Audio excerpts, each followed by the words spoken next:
check this out. We're here with Angela Moore, 5-time women's championships. Incredible.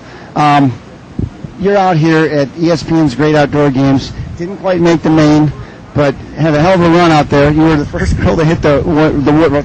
Everyone was saying that no girl's going to hit that big wood ramp. We made it a little too big. What are we going to do here? And they're all scratching their heads, and here you come nailing that thing. Let's go back to that. I want to go earlier. We'll go to practice, hitting that big jump, and just the honor that it was to be out here.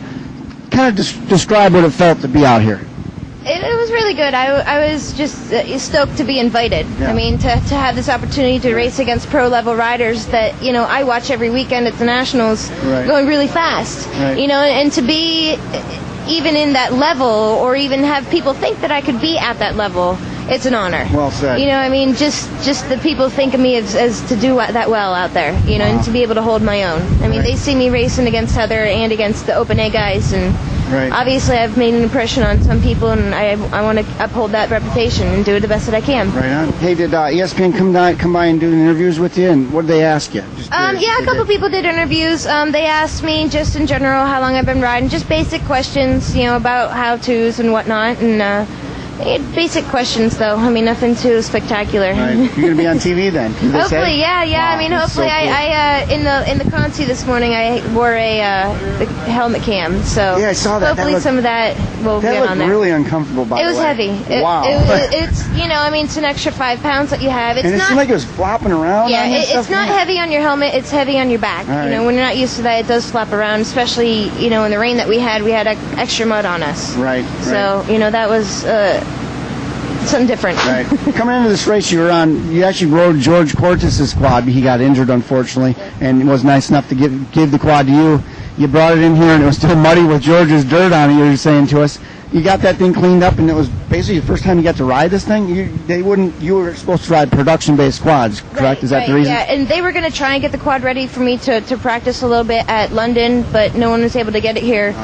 We had to put a rear caliper on it, put a twister on it, bar risers, and change the shifter from the right-hand side to left-hand side so I could ride it. Yeah, because he's got one leg and goes on the other side. That's right. We had to switch it all over. Wow, so, that's what you were doing. I could walk by and you seemed like you're constantly doing something. all Thursday morning is getting it ready, and then Thursday afternoon finally got out for practice. Was that the first time you got to ride it? Yeah, man. I mean, I've ridden TRX 2 other times before, and each only for a couple laps. So pretty much the first time I rode. Yeah.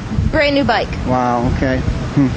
Well, kind of describe what it's like to sit out there on the main, not in the main, but in the heats with all those other riders. Nervous? Actually, comfortable would be the word. Really?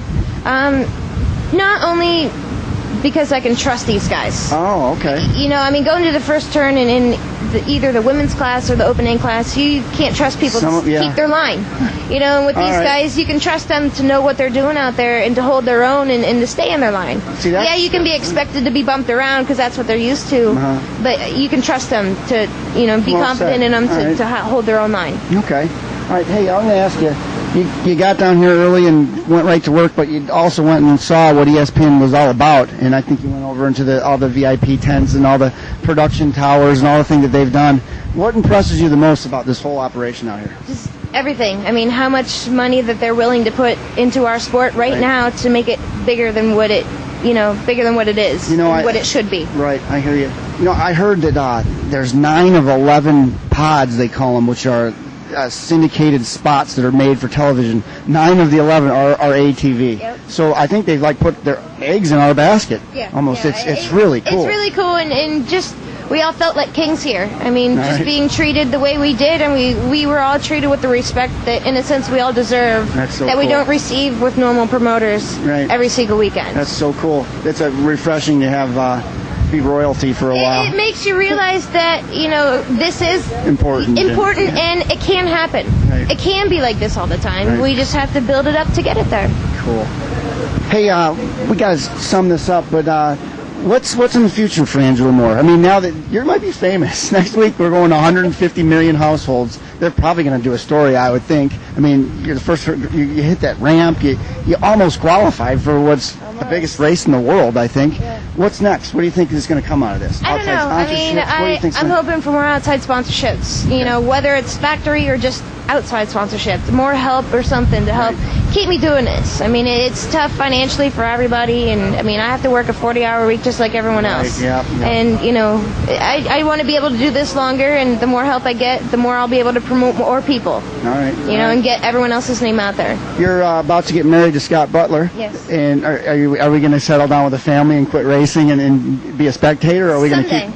Are we Someday. No immediate plans of that? No immediate plans of that. Okay. I mean, I'm kind of, in a sense, I want to call it my prime right now. I mean, I don't want to quit racing. If there's some way he can have the baby, we'll do it, but not anytime soon. I mean, a couple years maybe down the road, but we'll see how the racing goes. So we're going for more championships. Well, I want more. I'm hoping for my 6th this year. All right.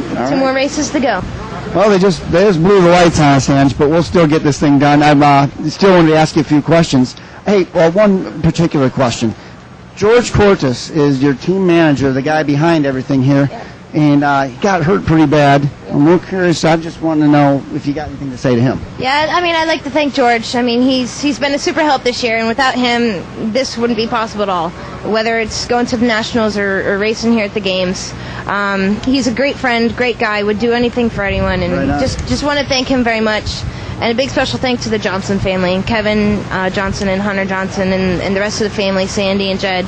I mean, they take time out of their work schedules to be here for me and to help me, and I really appreciate that. They don't get paid or anything, salary or nothing. They don't get anything out of it. I mean, so they're here helping us, and cool. Super great people, and just wanted to thank them. Way cool. Hey, I'm proud to call George a good friend of mine too, and I'm glad he's getting better, and he's special. You know, he really is. He's a genuine good person. I'm really. Today's his birthday too. I knew it was coming up. All right. Today's his birthday. Cool. Well, happy birthday, George Cortis, and many more to you and Ange as well. Thank you. Okay. See you later.